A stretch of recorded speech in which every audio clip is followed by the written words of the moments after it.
Praise the Lord. प्रभु यीशु मसीह के मधुर नाम में आप सभी को जय मसीह की। आइए आज के मनन के लिए हम जीवित वचन से देखेंगे मत्ती रचित सुसमाचार उसका अध्याय 7 उसका आयात क्रमांक 21। Matthew gospel chapter 7 verse 21। यहाँ यूँ लिखा है, जो मुझसे हे प्रभु कहता है, उनमें से हर एक स्वर्ग के राज्य में प्रवेश ना करेगा, परंतु वही जो मेरे स्वर्गीय पिता की इच्छा पर चलता है। प्रार्थना करेंगे। धन्यवाद सामर्थी, प्रेमी, अनुग्रहकारी, सर्वशक्तिमान, सर्वव्यापी, सर्वज्ञानी, सर्वसामर्थी, संकट के समय अति निकट रहने वाले, माँ से बढ़कर प्रेम करने वाले प्रभु, हम आपको धन्यवाद देते हैं। कलवरी क्रूस के बलिदान को फिर एक बार याद करते हैं। आज के दिन के लिए धन्यवाद। आज आपका जीवित वचन से मनन करने का हमारे जीवन में एक अवसर मिला। ये आज का संदेश हमारे जीवन में एक आत्मिक उन्नति कारण ठहरने पाए। जो कोई भाई जहाँ कहीं से भी सुनते हैं, वो सब के लिए और मेरे लिए भी ये संदेश आशीष का कारण ठहरने पाए। समय को मैं अपने आप को आपके हाथ में देता हूँ। आप बोलिए, आपके जीवित वचन का माध्यम मेरे मुख को बना। आप बोलिए, हम सुनेंगे। सब बातों में महिमा आपको मिले। यीशु के नाम से प्रार्थना मांगता हूँ, आमीन, आमीन, आमीन। प्रियो, बाइबल बताती है कि जो मुझसे ए प्रभु कहता है, उनमें से हर एक स्वर्ग के राज्य में प्रवेश ना करेगा। स्वर्ग के राज्य में प्रवेश को लेकर बहुत से लोगों में एक धोखा है। बहुत से लोग धोखे में हैं कि प्रभु का नाम लेने भर से हम स्वर्ग के राज्य में प्रवेश करेंगे। कुछ लोगों का मानना है कि हम भले काम करके स्वर्ग के राज्य में प्रवेश करेंगे, लेकिन जीवित वचन बाइबल ये बताती है कि जो नाम लेने वाले स्वर्ग के राज्य में प्रवेश नहीं करेंगे, बल्कि जो स्वर्गीय पिता की इच्छा पर चलता है। स्वर्गीय पिता और उसकी इच्छा, परमेश्वर की इच्छा मनुष्य को बनाने के पहले उनका एक इच्छा, उनका उद्देश्य भी यही था कि मनुष्य के साथ संगति करे। और उनकी इच्छा है कि सब मनुष्य उसके संतान हो और वो बच्चे उनकी आज्ञा पर चले, उनकी आज्ञा पर चले और वो उनके प्रेम में बंधे रहे। तो वो अपनी इच्छा के बारे में बाइबल बताती है। मैं यूहन्ना अध्याय उसका 15 का 12 पढ़ना चाहूँगा।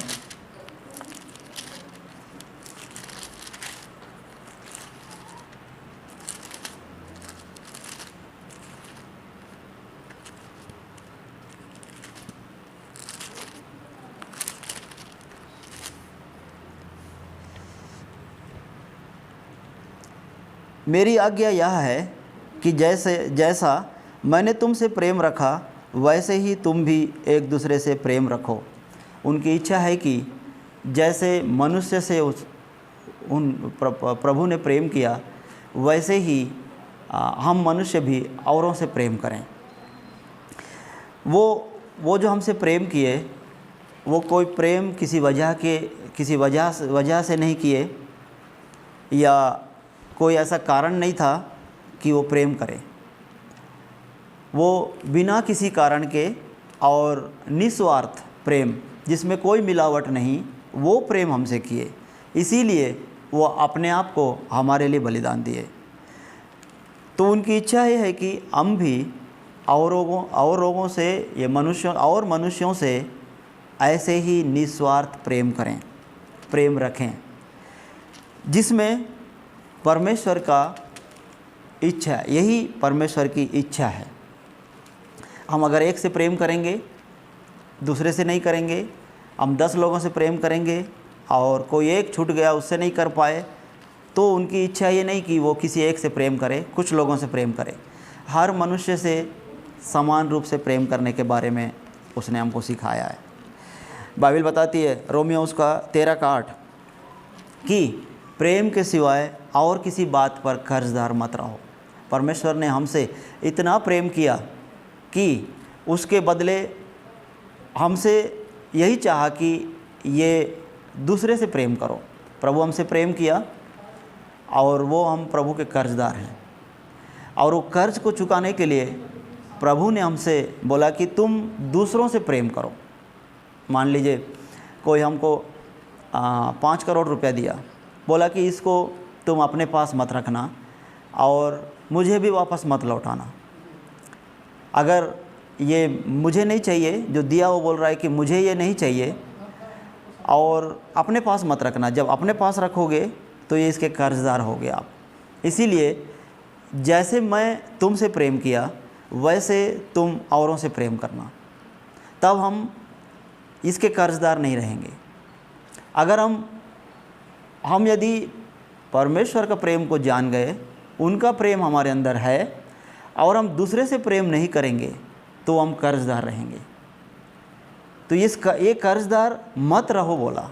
प्रभु बोलता है कि प्रभु ने बाइबल बताती है कि आप प्रेम के सिवाय और किसी बात पर कर्जदार मत रहो। जब हमसे निस्वार्थ भाव से प्रेम किया तो हमें भी दूसरे से प्रेम करना, यही इच्छा है। प्रभु की इच्छा पर जो चलता है वो स्वर्ग की राज्य में प्रवेश करेगा।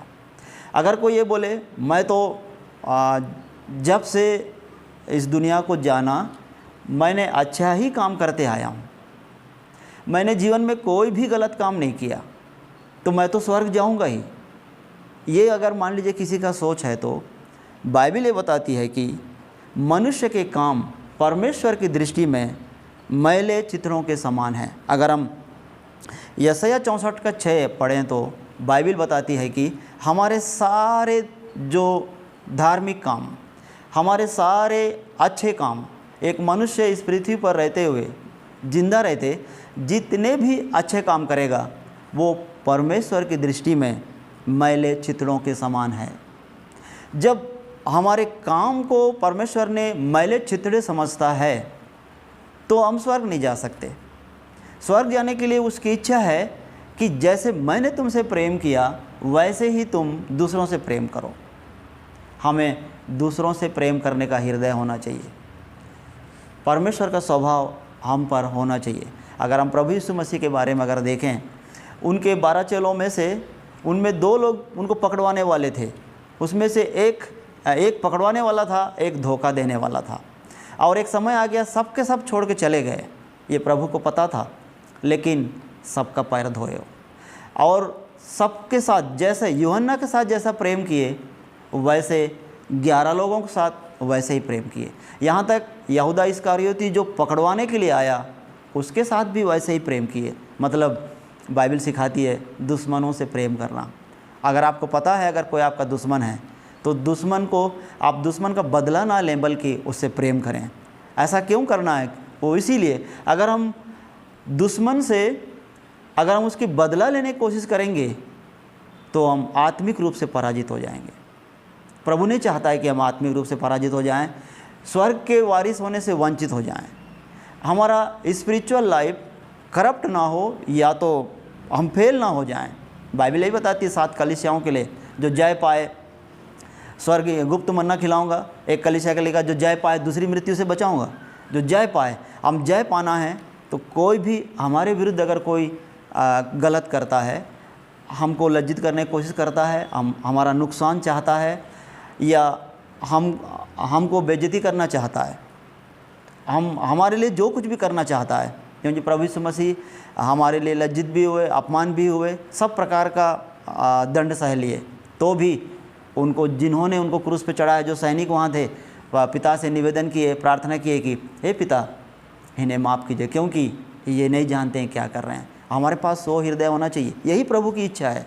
जो ऐसा इच्छा रखता है वो स्वर्ग का वारिस होगा। हालेलुया। ये प्रभु बोलने वाले, सिर्फ प्रभु का नाम लेने वाले और उनकी इच्छा पर नहीं चलने वाले, वो उस दिन बाइबल बताती है आगे इसके अध्याय 7 के, मत्ती अध्याय 7 का उसका 22 को और 23 को पढ़ेंगे तो लिखा है कि मैं अंत के दिनों में मैं नहीं जानता हूँ। प्रभु हमको नहीं जानेंगे, वो उनको जानते हैं जो उनकी इच्छा पर चलते हैं। हालेलुया। क्या आप उनकी इच्छा पर चलते हैं?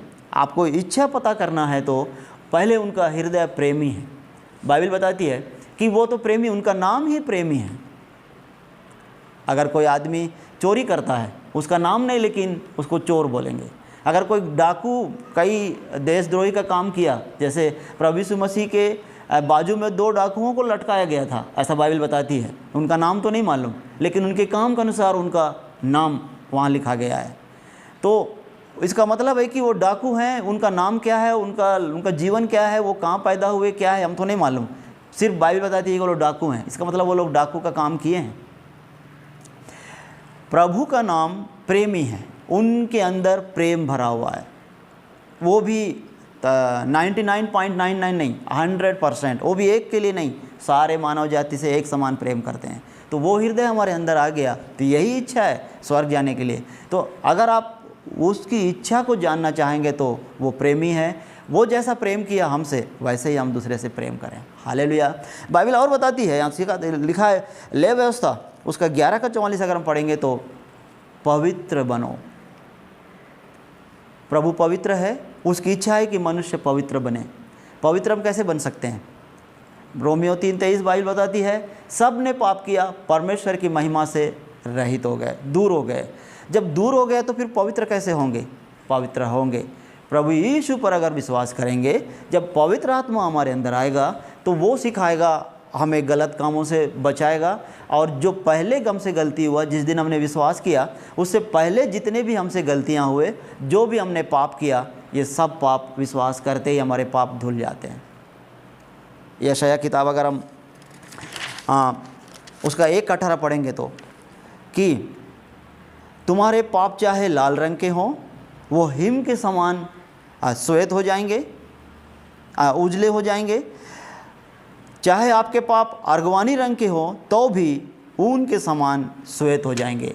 यानी सब प्रकार के पाप आप विश्वास करते ही आपके पाप धुल जाते हैं।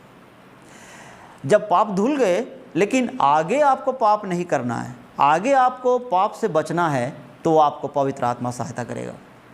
यही बचाएगा आपको कि आगे आपके परमेश्वर की इच्छा क्या है। क्योंकि पवित्र आत्मा जब हमारे अंदर आया तो हम परमेश्वर की, हमारी आत्मिक आंखें खुल जाते हैं। परमेश्वर की इच्छा क्या है, कौन सा काम से हम परमेश्वर से दूर होंगे, कौन से काम से हम परमेश्वर के पास जाएंगे, ये हमको पता चल जाएगा। पवित्र आत्मा जब हमको चलाएगा तो हम परमेश्वर की इच्छा पर चलेंगे, उसकी इच्छा पूरी करेंगे और स्वर्ग के राज्य के वारिस हो जाएंगे। हालेलुया। ये धोखे में ना रहें कि मैं तो, कई लोग बहुत सारे चर्च बना के बोलते हैं कि मैंने परमेश्वर के बहुत बड़े बड़े काम किया है। कई लोगों ने करोड़ों रुपया प्रभु के लिए खर्च किए और बोलते हैं कि मैं तो करोड़ों खर्च किया हूँ। लेकिन उसकी इच्छा पर ना चलने वाला व्यक्ति अगर कहेगा कि मुझे इच्छा पर चलने की ज़रूरत नहीं है, मैंने करोड़ों रुपया प्रभु के लिए खर्च किया, लेकिन बाइबल मत्ती 7:21 बताती है कि इस तरह ए प्रभु कहने वाले, उसकी इच्छा पर ना चलने वाले, वो राज्य के वारिस नहीं होंगे। अगर आप करोड़ों रुपये खर्च किए होंगे तो ये ठीक है, आप एक धार्मिकता का काम किए, लेकिन उसकी इच्छा पर जब तक नहीं चलेंगे स्वर्ग के वारिस नहीं होंगे। बाइबल ऐसा सिखाती है, प्रकाशित वाक्य उसका 21:27, थोड़ा सा भी आप पवित्रता के साथ हम स्वर्ग नहीं जा सकते हैं। वो जगह ऐसा है कि वहाँ ना तो धूप है, ना कोई प्यासे होंगे, ना किसी प्रकार का वहाँ तड़पन है, ना किसी प्रकार का कोई तकलीफ़ है। वो आनंद ही आनंद वाला जगह है जहाँ प्रभु रहता है। उस जगह पे जाने के लिए हम पृथ्वी पर अपने आप को तैयार कर लें। परमेश्वर की इच्छा क्या है जानें और उस इच्छा पर चलें। प्रभु चाहता है कि वो हमें अपने संतान बना ले, अपना संतान बना के अपने साथ रखे और स्वर्ग का वारिस सब बन जाए। प्रभु नहीं चाहता है कोई नाश हो, पर जो मुंह से तो बोलते हैं हे प्रभु कहते तो हैं, लेकिन उनके मन में कुछ और भरे रहता है। दूसरे के लिए अगर हम कुछ गलत सोच अगर रखते हैं तो प्रभु की इच्छा ये नहीं है, प्रभु की इच्छा हम पूरा नहीं कर पाते हैं। जब प्रभु की इच्छा पूरी नहीं कर पाए तो स्वर्ग का वारिस नहीं हो सकते। आप चाहते हैं स्वर्ग का वारिस पूरा हो, स्वर्ग का वारिस बने, तो प्रभु की इच्छा पर चलें। Hallelujah, hallelujah. तो स्वर्ग का वारिस के बारे में हम देखते हैं कि हमने देखा कि प्रभु प्रेमी है हम एक दूसरे से, प्रभु जैसे हमसे प्रेम किया वैसे ही हम भी औरों से प्रेम करें। प्रभु बोला कि तुम पवित्र बनो, तो हमें पवित्र भी बनना है। और एक, अगर हम सबोपदेशक की किताब अगर पढ़ें, उसका अध्याय 12 का 13, तो मनुष्य का कर्तव्य, एक मनुष्य जिंदा रहते उसका एक ही कर्तव्य है, हम अपना नियम बना के हम स्वर्ग नहीं जा सकते। आपका सोच, परमेश्वर का सोच धरती आसमान का अंतर है। हम जो कुछ भी सोचते हैं वो परमेश्वर की दृष्टि में वो तो मूर्खता है, लेकिन जो दुनिया को बनाया उसकी इच्छा अनुसार चलना है। हम अगर अपनी इच्छा अनुसार चलते हैं, अपने दिमाग का इस्तेमाल करते हैं, पवित्र शास्त्र जिन चीज़ों को अनुमति नहीं दिया, हम अपने दिमाग से अगर हम उनको लागू करके चलने की कोशिश करते हैं तो हम वारिस नहीं होंगे। बाइबल बताती, सबोपदेशक किताब उसका अध्याय 12 13 ही बताती है कि मनुष्य का कर्तव्य भय मानना, आज्ञा पर चलना। ये क्यों ऐसा बोला? भय मानने का मतलब बुराई से घृणा करना ही भय मानना है। अगर आप पाप से घृणा करते हैं तो यही है भय मानना। कितना पाप से आप बच सकते हैं उतना आप प्रभु का भय मानते हैं। हालेलुया। आज्ञाओं का पालन करना, आज्ञाओं का पालन, प्रभु जो काम करने के लिए मना किया उसे हम ना करें। आज्ञाओं में 613 आज्ञाओं में 365 आज्ञाएं मत करो बोला, और 248 करने के लिए बोला। अगर जो करने के लिए बोला, अगर ना करें तो भी पापी ठहरेंगे हम लोग। जिसे नहीं करने के लिए बोला करें तो पापी ठहरेंगे, जिसको करने के लिए बोला अगर ना करें तो भी पापी ठहरें। 2 प्रकार से पाप आता है। प्रभु जो बोला वही करें। भय मानना, आज्ञाओं का, परमेश्वर का भय मानना, आज्ञा पालन करना है मनुष्य का कर्तव्य है। हम इस पृथ्वी पर जीते हुए हमारा कर्तव्य है कि हम जो सृष्टि करता है, जो दुनिया को बनाया है, वो जो बोला वही करेंगे, क्योंकि वो उसकी सृष्टि, सारा चीज़ उसने हमारे लिए बना के दिया है। हमें आज्ञा दिया कि तुम्हें ये काम मत करना, जो काम करने के लिए मना किया उसे हम ना करें। हालेलुया। अगर हम ना कर, इस कई पुराने करार के बहुत से भक्तगण आज्ञा उल्लंघन से उन पर मृत्यु आई। नया नियम में भी देखेंगे कि जो नहीं करने के लिए बोला गया किया तो मृत्यु आया, और मृत्यु आया तो मृत्यु स्वर्ग के राज्य से वंचित हो गए वो लोग। इच्छा पर जो चलेगा उसकी इच्छा हम पता करें, उसकी इच्छा पर हमेशा हम उसकी इच्छा पर चलने वाले बने। जब हम उसकी इच्छा पर चलने वाले बनेंगे तो स्वर्ग का राज्य हमारा है। प्रभु यीशु मसीह भी जब हम पृथ्वी पर रहे, वो 100% मनुष्य भी रहे और 100% परमेश्वर भी रहे। उसका पहचान, उसका हमारे पास चिन्ह भी हैं, उसका प्रमाण भी है कि अगर 100% मनुष्य रहे तो उनको प्यास लगा, 100% मनुष्य रहे तो उनको नींद लगा, 100% मनुष्य रहे तो कलवरी क्रूस के बलिदान के पहले उनका मन व्याकुल हुआ। एक मनुष्य जब मृत्यु सामने है, जब पता चले, तो एक मनुष्य होने के नाते मन व्याकुल हो जाएगा। लेकिन वो परमेश्वर थे, इसीलिए वो हंसते हंसते क्रूस पे चढ़े और माफ भी किए, तीसरे दिन मृतकों में से जी उठे। हालेलुया। और मनुष्य रहे तो एक मनुष्य को कैसा रहना चाहिए, अपनी माँ, अपने बेटे, अपने भाइयों का भी फिक्र किया करते थे। दूसरा, और परमेश्वर रहे, दुष्ट आत्माओं को निकाले। आपको बताना चाहूँगा मैं, इस दुनिया में सिर्फ दुष्ट आत्माएं एक ही के नाम से कांपते हैं और निकल जाते हैं, वो है प्रभु यीशु मसीह। हालेलुया। और कोई नहीं है कि दुष्ट आत्माओं को निकाले। आप भी निकालेंगे तो यीशु के नाम से निकाल सकते हैं, मैं भी निकालूं तो यीशु के नाम से। और यीशु स्वयं भी वो आज्ञा देते थे, निकल जा, क्योंकि वो स्वयं परमेश्वर थे। आज आप मैं भी निकाल, हमें अधिकार दिया है, हमें बाइबल से अधिकार दिया है दुष्ट आत्माओं को निकालने का, और उसके नाम से हम निकाल सकते हैं। यीशु के नाम से ही दुष्ट आत्माएं निकालते हैं। ऐसे हम समझ सकते हैं कि प्रभु यीशु मसीह 100% परमेश्वर है। हालेलुया। हालेलुया। परमेश्वर की इच्छा, मनुष्य कभी भी परमेश्वर से दूर ना हो, ये मनुष्य की भी परमेश्वर की इच्छा नहीं है। तो प्रियो, हम परमेश्वर की इच्छा को पूरी करने वाले बन जाएं। स्वर्ग के राज्य के वारिस होने के लिए परमेश्वर जो बोला वही करें, और परमेश्वर की इच्छा को जाने और उसकी इच्छा पर हम चलने वाले बने।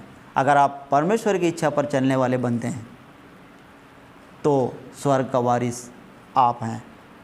आज तक अगर आप ए प्रभु कहने वाले रहे, इच्छा पर नहीं चलने वाले रहे होंगे, लेकिन आपके लिए आज एक संदेश है कि आप प्रभु नाम लेने वाले ही ना बने, बल्कि उसकी इच्छा को पता करें, उसकी इच्छा पर चलें, तो स्वर्ग का वारिस आप इसी समय अभी बनेंगे। आप अगर आप ऐसे अपने आप को तैयार करते हैं तो आइए हम प्रार्थना में जाएंगे।